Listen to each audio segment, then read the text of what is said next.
हमको एनसीईआरटी का ये जो सवाल है ये पूछ रहा है। सबसे पहले मैं आपको आयनाइजेशन का अर्थ समझा दूं। आप लोगों ने शायद एक क्लास 10th में सुना होगा आयनाइजेशन में कि जैसे हाइड्रोजन है फॉर इंस्टेंस, हाइड्रोजन को क्या है, आप एनर्जी दो तो हाइड्रोजन का इलेक्ट्रॉन उस एनर्जी को लेता है और हाइड्रोजन के एटॉमिक स्ट्रक्चर से निकल जाता है। सर अगर हाइड्रोजन की बात कर रहा हूँ तो इसका इलेक्ट्रॉन तो सिंगल इलेक्ट्रॉन स्पीशी है, पहले ऑर्बिट में ही रहेगा n=1 पे।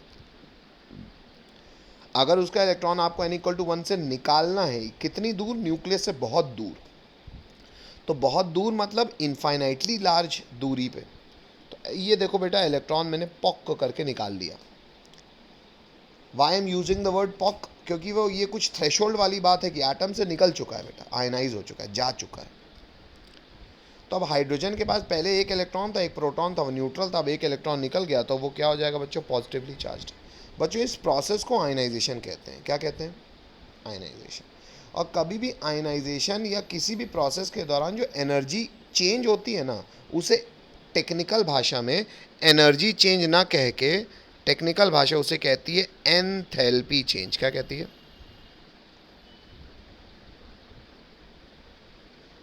क्या कहती है? बोलना पड़ेगा। ठीक है, उसे कहती है एंथैल्पी चेंज।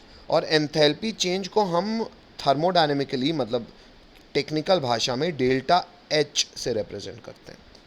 तो बच्चों जो भी यहाँ पे एंथैल्पी चेंज यानी कि डेल्टा एच होगा, वो शायद इतना आप क्लास 10 से जानते होंगे। अगर बेटा किसी प्रोसेस में एनर्जी लगती है, मतलब एब्जॉर्ब होती है, कंज्यूम होती है, उस केस में एंथैल्पी चेंज पॉजिटिव होता है। और कभी भी एनर्जी रिलीज होती है, मतलब ये जो एनर्जी है ये प्रोडक्ट साइड में होती है ना, तो ये डेल्टा एच नेगेटिव होता है। ये सुना है आपने? इसे कहते हैं बच्चों एनर्जी चेंज नहीं, टेक्निकल भाषा में इसे एंथैल्पी चेंज कहते हैं। तो ये इंग्लिश समझ में आती है बेटा, आयनाइज करने में जो एनर्जी लगेगी उसे हम टेक्निकल भाषा में एंथैल्पी चेंज कहते हैं। और फिलहाल जो भी एनर्जी लगेगी वो हमें अभी जान चुके हैं कि अगर कंज्यूम हो रही थी तो पॉजिटिव साइन के साथ आएगी, रिलीज होती तो नेगेटिव साइन के साथ आती।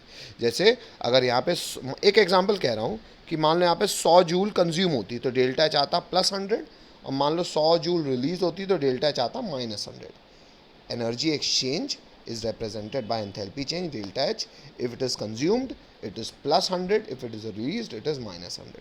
बोलना पड़ेगा सब बच्चों को यहाँ तक? हाँ, मुझे हाँ चाहिए वरना मैं भगा दूंगा। जो जो अन्यथा है मैं अभी मूव कर दूंगा। ये इतने गधे में पढ़ा नहीं सकता, क्योंकि बहुत बेटा थोड़ा सा क्लास में मैं मुंह से ही बोल सकता हूँ, मुझे आवाज़ चाहिए। रुक ऐसे शांत क्लास नहीं पढ़ पाएगी। अफर्मेशन मेरे को चाहिए। सौम्या आप फिर अभी लेट आयो बेटा, क्यों?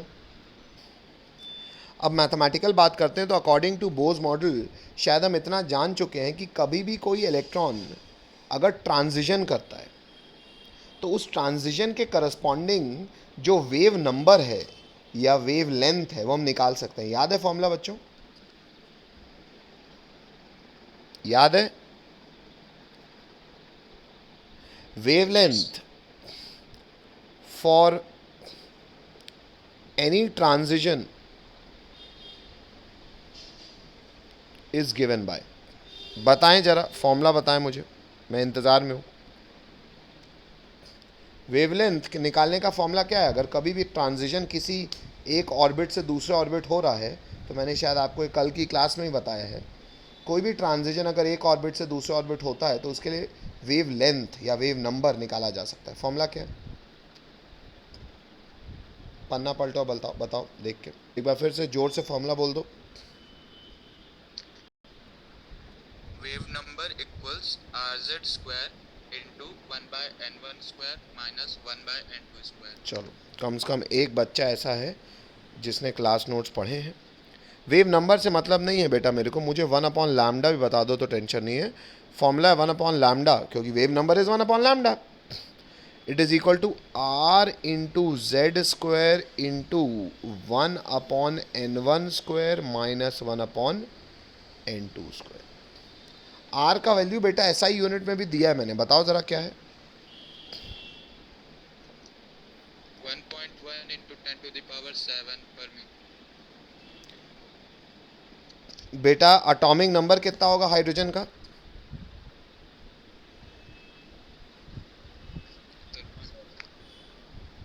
क्या होगा बेटा? 1।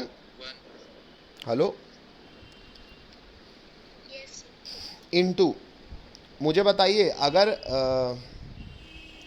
मुझे आयनाइज करना है तो कहाँ से कहाँ ले जाना पड़ेगा बच्चों?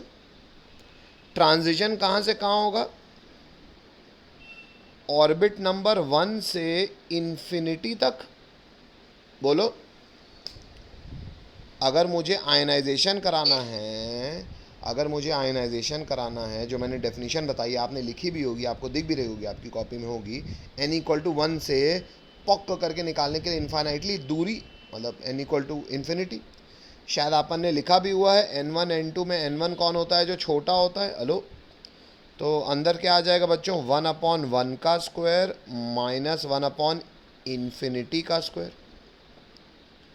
एनीथिंग अपॉन इन्फिनिटी ज़ीरो, तो इन्फिनिटी का स्क्वायर तो बेटा और ज़ीरो हो जाएगा। बोलना पड़ेगा बच्चों। हेलो,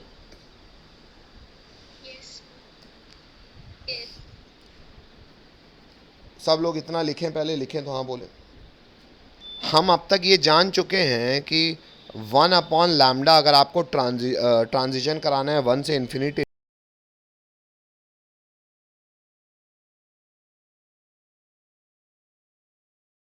तक, तो किया जाएगा बच्चों सब कुछ।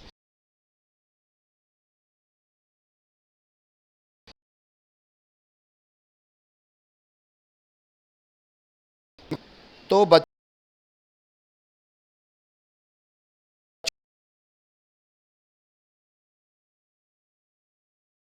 नेक्स्ट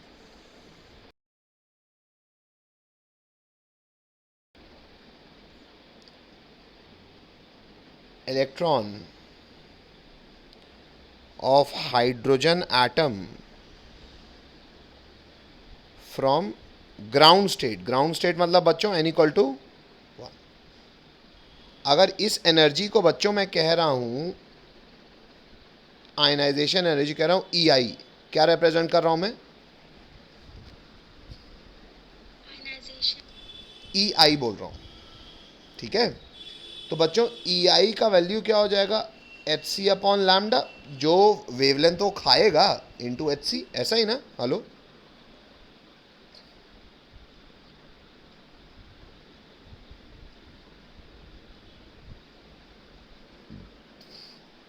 भाई एनर्जी वही होती है ना, एच इंटू सी अपॉन जो वेवलेंथ खाई जा रही है लैम्डा। हेलो, और शायद इसी ट्रांजिशन के लिए आप 1/लैम्डा निकाल चुके हो, निकाल चुके हो ना? तो नेक्स्ट लाइन से लिखेंगे देयरफॉर जो मेरा ई आई है यानी कि आयनाइजेशन एनर्जी ग्राउंड स्टेट से, यानी कि n इक्वल टू 1 से हाइड्रोजन के इलेक्ट्रॉन को आयनाइज करने में जो एनर्जी लगनी है वो लगनी है एच सी इंटू 1/लैम्डा हो जाएगा, आर तो हो जाएगा एच सी आर, इक्वेशन 1। इतना लिखो, वैल्यू नहीं पुट कर रहा, हमको एच का वैल्यू पता है, हमको सी की भी पता है, हमको आर भी पता है, हम वैल्यू नहीं पुट कर रहे क्योंकि देखेंगे आगे बढ़ जाए।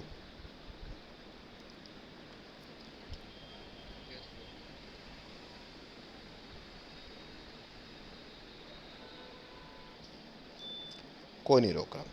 नेक्स्ट लाइन से लिखेंगे बच्चों, now energy required by electron on fifth orbit, पांचवें ऑर्बिट की बात कर रहा है ना? Energy required by electron on fifth orbit to get ionized is, अगर एनर्जी जो एक इलेक्ट्रॉन को चाहिए जो हाइड्रोजन के फिफ्थ ऑर्बिट में है, तो energy required by electron on fifth orbit to get ionized is, अगर उस एनर्जी को कह रहा हूं बच्चों में नॉर्मल ई, तो बच्चों मुझे बता सकते हो ई क्या हो जाएगा? सर एच इंटू सी अपॉन लैम्डा, जो भी इससे एसोसिएटेड होगा, लेट से उससे एसोसिएटेड लैम्डा को मैं लैम्डा डैश लिख देता हूं। हेलो,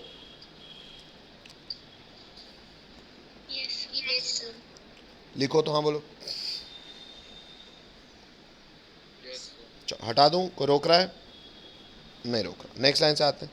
तो सर अगर इस एनर्जी को निकालना है आपको तो ये हो जाएगा H into C into 1/λ dash. Sir H C को तो रहने दो, 1/λ डैश की जगह फिर फॉर्मूला आ जाएगा अपना क्या, R into Z square into 1/n1 square minus 1/n2 square. फिलहाल ट्रांजिशन कहाँ से कहाँ कराना है बच्चों? इस केस में ट्रांजिशन कहाँ से कहाँ कराना है बताओ ज़रा? 5th से इन्फिनिटी पे।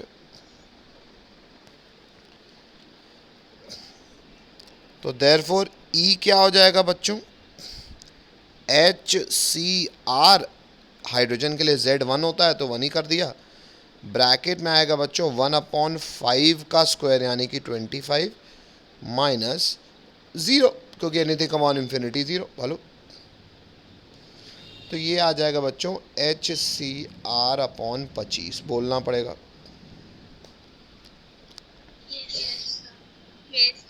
एक्चुअली बेटा मैंने वैल्यू इसलिए नहीं निकाली है क्योंकि सवाल ने हमें बोला ही था कंपेयर करना है। कंपेयर मतलब 5वें ऑर्बिट से आयनाइज करने में जो एनर्जी लगेगी उसको कंपेयर करना है पहले ऑर्बिट से आयनाइज करने में लगने वाली एनर्जी। तो अगर आप देखो, इतना लिख लिया सबने? हेलो, तो बच्चों 5वें ऑर्बिट से आयनाइज करने वाली एनर्जी है ई, ये बराबर है SCr/25 के। और ये जो न्यूमरेटर है ना बेटा, यही तो है 5वें ऑर्बिट से आयनाइज जिसे हमने EI लिखा था, याद है? तो अगर कंपैरिजन की बात है तो 5वें ऑर्बिट से, अगर 5वें ऑर्बिट को चलो मैं फिर दोबारा लिख दे रहा हूँ 5th ऑर्बिट से, 5th ऑर्बिट से आयनाइज करने में जो एनर्जी लगनी है और उसको आप फर्स्ट ऑर्बिट से कंपेयर करोगे तो ये क्या हो जाएगी 1/25 टाइम्स। हेलो हेलो, मतलब अगर पहले ऑर्बिट से आयनाइज करने में 25 रुपये का मेहनत लग रही है तो 5वें ऑर्बिट से आयनाइज करने में 1 रुपये की मेहनत लगेगी। सर पता ही है हमको। अरे सर न्यूक्लियस के जितनी पास होगा उतना निकालना कठिन होगा, जितना दूर होता जाएगा उतना आसान होता जाएगा। हेलो, तो ये आंसर हो गया बेटा आपका। एक बार थोड़ा सा और जोर से सवाल पढ़ दे बेटा, मुझे हिंदी बतानी पड़ेगी आपको सवाल पढ़ने के बाद। सवाल पढ़ो पहले। Calculate the wave number for the longest wavelength transition in the Balmer series of atomic hydrogen. अब पहले मुझे बेटा हिंदी में सवाल समझा दो, फिर बताओ किया कैसे। तो हमें इसमें वेव नंबर निकालना है लॉन्गेस्ट वेवलेंथ का हाइड्रोजन की एटॉमिक हाइड्रोजन सीरीज। ठीक है ठीक है, कैसे किया बेटा? तो हमने पहले वेव नंबर निकाला। इतनी बात बिल्कुल भाई, ये दूसरा सवाल है। इस दूसरे सवाल में बोल रहा है कि आपको लॉन्गेस्ट वेवलेंथ निकालना है। You have to find lambda for the longest transition. Wavelength निकालनी है, लॉन्गेस्ट वेवलेंथ की वेव नंबर क्या निकालना है बच्चों? सवाल में क्या था बोलो? Wave number. तो वेव नंबर भी लॉन्गेस्ट के लिए निकला है तो वेवलेंथ भी लॉन्गेस्ट के लिए निकलेगी। तो वेव लेंथ या वेव नंबर जो भी निकालना हो लॉन्गेस्ट ट्रांजिशन के लिए निकालना है। अब लॉन्गेस्ट ट्रांजिशन बाल्मर सीरीज का, बाल्मर सीरीज का अर्थ होता है किसी भी हायर स्टेट से n=2 पे आना। तो बेटा हायर स्टेट से तो n=3 से भी हो सकता है, 4 से भी हो सकता है, 5 से भी हो सकता है, इनफैक्ट इन्फिनिटी से भी अगर कोई n=2 पे आ रहा है तो ये सारे स्पेक्ट्रल लाइंस तो बाल्मर सीरीज ही कहलाएगा। अब अगर हमको सर कोई भी वेवलेंथ निकालना है तो आपने मुझे कहा कि सर वेवलेंथ अगर आपको निकालना है तो 1/λ का फॉर्मूला होता है R हाइड्रोजन के लिए Z1 होगा तो Z² into 1/n1 square. n1 में छोटा तो आना तो सर 2 तक ही है तो 2 का स्क्वायर होगा तो n1 का वैल्यू तो 2 होगा। n2 का वैल्यू मैं आपसे पूछ रहा हूँ क्या पुट करूँ? आपका क्या कहना है? n2 का वैल्यू पुट करो 3। क्यों बेटा? अगर लॉन्गेस्ट ट्रांजिशन पूछ रहा है, लॉन्गेस्ट वेवलेंथ या लॉन्गेस्ट वेव नंबर निकालना है, तो 3 क्यों? सर हाँ हाँ, रिया वही पढ़ रही थी ना सवाल, 18 तो उसने ही पूछा। हाँ, लॉन्गेस्ट वेवलेंथ के मुझे सबसे पहले तो बताओ, वेव नंबर इसलिए सीख रहा है, लॉन्गेस्ट वेवलेंथ बताओ जी रिया। Sir, 3. क्यों? वही तो पूछ रहा हूँ।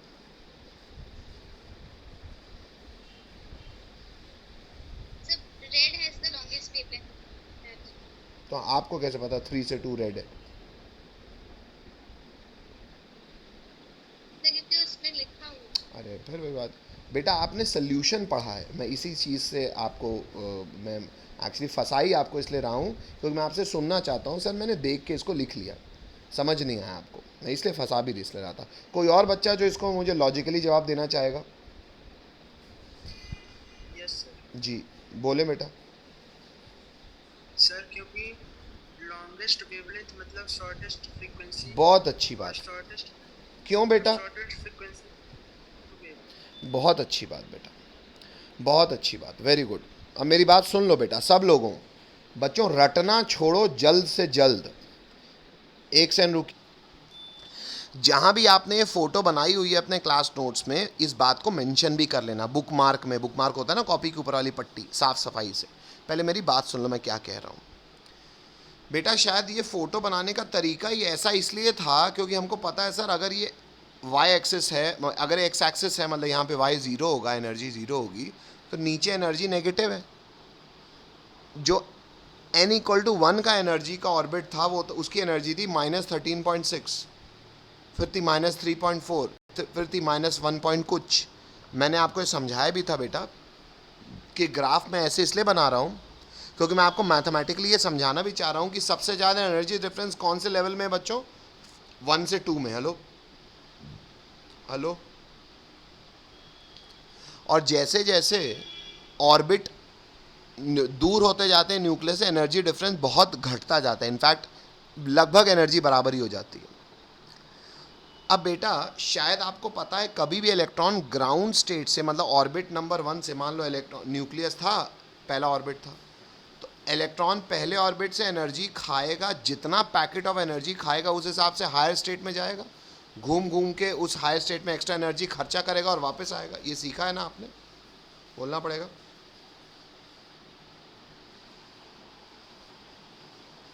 बोलना पड़ेगा बच्चों, हेलो। Yes, sir. ठीक है, तो बेटा जो पैकेट ऑफ एनर्जी खाई थी वो, और जो अगर उस पैकेट ऑफ एनर्जी कोई हमने फॉर्मूले से सीखा है, वो sir packet of energy Bohr theory ने बताया था, जो हम एच न्यू या H C by lambda energy खाते हैं, वही तो डिफरेंस इन एनर्जी होता है, डेल्टा ई। उसी के चक्कर में तो आदमी ऊपर जाता है, खाता है, और अगर उसी को फेंकता है तो नीचे आता है। तो बेटा डेल्टा ई बड़ा है, और ये डेल्टा ई का वैल्यू घटता जाता है ड्रास्टिकली। Hello hello. अच्छा, तो बेटा ये जो चेंज, ये जो डिफरेंस इन एनर्जी है ना बेटा, ये difference in energy delta E जो है, ये जो चेंज इन एनर्जी है, ये किसके डायरेक्टली प्रोपोर्शनल है बेटा? फ्रीक्वेंसी के, क्योंकि एच नहीं होता है एनर्जी। और किसके प्रोपोर्शनल है? यूनिवर्सली लैम्डा के। तो बच्चों अगर एनर्जी डिफरेंस मिनिमम हुआ तो फ्रीक्वेंसी मिनिमम होगी और उसके करस्पॉन्डिंग वेवलेंथ मैक्सिमम होगी। ये इंग्लिश का फर्क है बेटा। आपको सवाल पूछ रहा है लॉन्गेस्ट वेवलेंथ, तो लंबी वेवलेंथ का मतलब है सबसे छोटी फ्रीक्वेंसी, और सबसे छोटी फ्रीक्वेंसी के लिए एनर्जी डिफरेंस जो होगा वो सबसे मिनिमम होगा। Hello hello Yes. हेलो।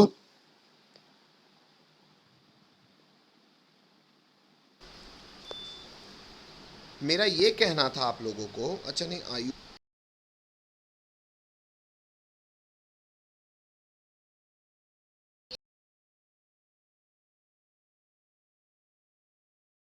ऊपर से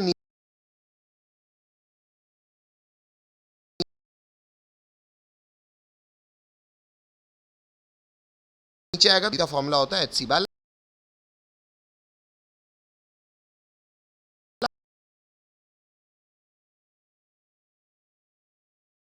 डायमंड सीरीज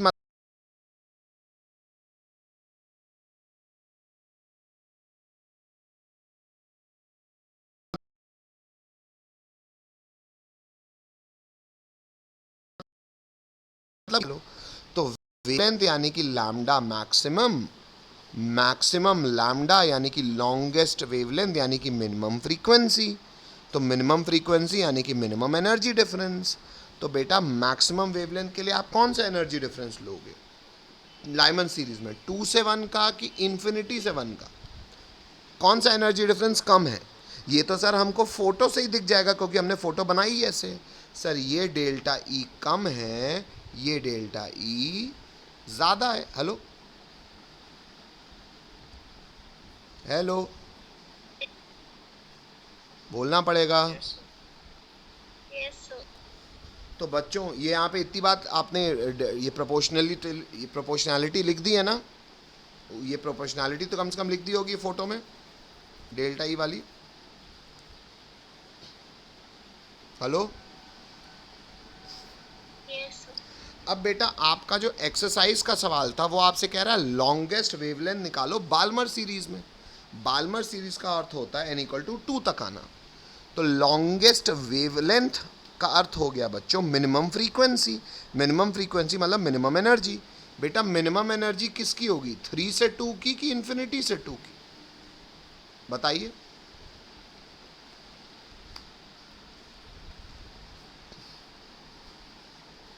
बताइए।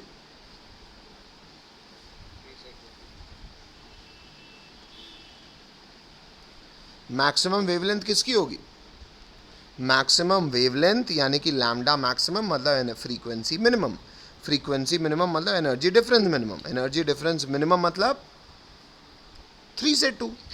क्योंकि बेटा कम तो ये है ना, नहीं दिख रहा, ये कम है ये ज़्यादा है, ये तो आपको ऐसे फोटो से दिख रहा है, तभी तो अपन ने फ़ोटो ऐसी बनाई है। ये डिफरेंस कम है, ये डिफरेंस ज़्यादा है। तो अगर मैक्सिमम वेवलेंथ निकालना है तो 1/λ का फॉर्मूला हो जाएगा R इंटू हाइड्रोजन की बात है तो Z1 हो जाएगा 1/N1, छोटा तो 2 है तो 2 का स्क्वायर माइनस 1/3 का स्क्वायर। 3 का स्क्वायर क्यों, क्योंकि मुझे मैक्सिमम वेवलेंथ निकालना था। तो मैक्सिमम वेवलेंथ के लिए मिनिमम एनर्जी डिफरेंस, तो ये 1/λ का फॉर्मूला हो जाएगा बच्चों R, ये आएगा 1/4 माइनस 1/9। मेरी बात समझ में आती है सबको? हेलो, बोलना पड़ेगा, हटा रहा हूँ मैं। अब एक बात इसमें समझने वाली ये है कि सर ये बाल्मर सीरीज़ हमको पता है विजिबल रीजन में होता है, विजिबल रीजन हमारी आंखों में क्या है, दिखती है। तो देखो इसलिए एनसीईआरटी की इस फोटो में आपने भी ये क्लास नोट्स में बनाई होगी, लेकिन आपने क्लास नोट्स में इसमें कलर शायद ना लिखा होगा, लिखा होगा तो अच्छी बात है, रट लिया होगा आपने। मैं समझा देता हूँ बेटा, अच्छा कॉमन सेंस है बच्चों। शायद हमने जब ब्रॉड स्पेक्ट्रम लिखा है तो ब्रॉड स्पेक्ट्रम में जब हमने विजिबल स्पेक्ट्रम लिखा है तो विजिबल स्पेक्ट्रम के नीचे हमने विबग्योर भी लिखा होगा, ऐसे लिखा है। Yes, sir. और जो ब्रॉड स्पेक्ट्रम हमने बनाया था उसमें इस डायरेक्शन में बढ़ती थी बच्चों फ्रीक्वेंसी और इस डायरेक्शन में बढ़ती थी वेवलेंथ, ये भी हमने मेंशन किया। Broad spectrum cosmic, gamma, X ray वाला जो बनाया था। हेलो, जब मैं ये थ्योरीटिकली आपको ये करवा रहा था तो मैंने आपको बताया भी था बेटा, क्योंकि रेड लाइट सबसे ज़्यादा वेवलेंथ रखती है इसलिए सबसे ज़्यादा दूर तक ट्रैवल करती है, और इसको एनर्जी यानी कि बिजली का खर्च भी इसको जलाने का कम है, इसलिए शायद डेंजर सिग्नल के लिए रेड लाइट का इस्तेमाल होता है। तो बेटा ये जानकारी हमको है कि विबग्योर में इस डायरेक्शन में वेवलेंथ बढ़ता है और इस डायरेक्शन में फ्रीक्वेंसी बढ़ता है, ये जानकारी हमको थी ना पहले से। Hello, Yes, sir. इनका नाम होता है violet, indigo, blue, green, yellow, orange, red. अब बेटा यही प्रैक्टिकल एप्लीकेशन को हम इस बाल्मर सीरीज़ में भी ऑब्जर्व करेंगे। कैसे सर? ऐसे बेटा कि हमको पता है बाल्मर सीरीज़ मतलब विजिबल रेडिएशन मतलब आँखों को दिखेगी। बाल्मर सीरीज़ में अगर तुम लॉन्गेस्ट वेवलेंथ ढूंढना चाह रहे हो तो लॉन्गेस्ट वेवलेंथ मतलब मिनिमम फ्रीक्वेंसी, मिनिमम फ्रीक्वेंसी मतलब minimum energy difference, minimum energy difference मतलब बाल्मर मतलब 2 तक आना। मिनिमम 2 में कैसे आ सकते हो, 3 से 2 आ सकते हो भाई, हायर से 2 आना इस बाल्मर। तो मिनिमम क्या हायर से 2 आ सकते हो? 3 से 2 आ सकते हो। तो 3 से 2 का ट्रांजिशन की वेवलेंथ मैक्सिमम होगी, और इसलिए 3 से 2 के ट्रांजिशन को इस अपन ने प्रैक्टिकली देखा भी। तो 3 से 2 का ट्रांजिशन क्या निकला बच्चों? देखो 3 से 2 का, ये 3 से 2 का ट्रांजिशन क्या निकला? Red colour. बात समझ में आ रही है? ये स्पेक्ट्रल लाइन हमको दिखेगी भी, क्योंकि ये इलेक्ट्रोमैग्नेटिक रेडिएशन विजिबल रेंज में तो हमारी आंख देख पाएगी। Hello hello hello. Yes, sir. तो बेटा बेटा अगर हम विबग्योर जानते हैं, विबग्योर जानते हैं, और ये हम जान गए कि 3 से 2 का ट्रांजिशन होता है रेड, तो कायदे से बेटा 4 से 2 का क्या होगा?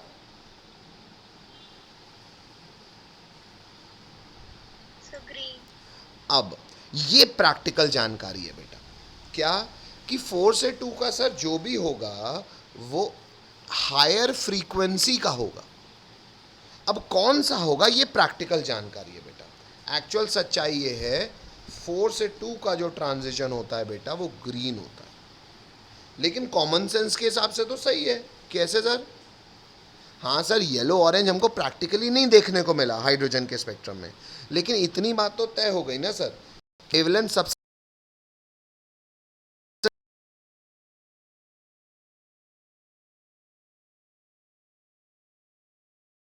ज़्यादा कम है, फ्रीक्वेंसी ज़्यादा है। हेलो, क्योंकि 4 से 2 का फ्रीक्वेंसी ज़्यादा होगी, क्योंकि एनर्जी डिफरेंस 4 से 2 ज़्यादा है। किससे? 3 से 2 से। Hello hello. Yes. 5 से 2 क्या है बेटा? ब्लू। ये हमको प्रैक्टिकली याद भी होना चाहिए, और एनसीईआरटी भी हालांकि स्कूल लेवल पे कोई नहीं पूछेगा, जेईई के हिसाब से बहुत अच्छा है बेटा, बहुत ज़रूरी है। और कायदे से 6 से 2 होता है बेटा वॉयलेट। Hello hello. तो देख रहे हो ना बच्चों, Yes. इस डायरेक्शन में क्या बढ़ता है? इस डायरेक्शन बढ़ती है फ्रीक्वेंसी। फ्रीक्वेंसी बढ़ती है मतलब एनर्जी डिफरेंस बढ़ता है। देख लो, वॉयलेट की फ्रीक्वेंसी सबसे ज़्यादा, एनर्जी डिफरेंस 6 से 2 का सबसे ज़्यादा। ब्लू की उससे कम, 5 से 2, एनर्जी डिफरेंस भी कम। ग्रीन की 4 से 2, एनर्जी डिफरेंस और कम, फ्रीक्वेंसी भी कम।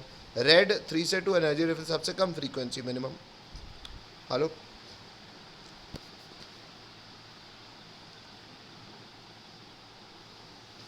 हेलो।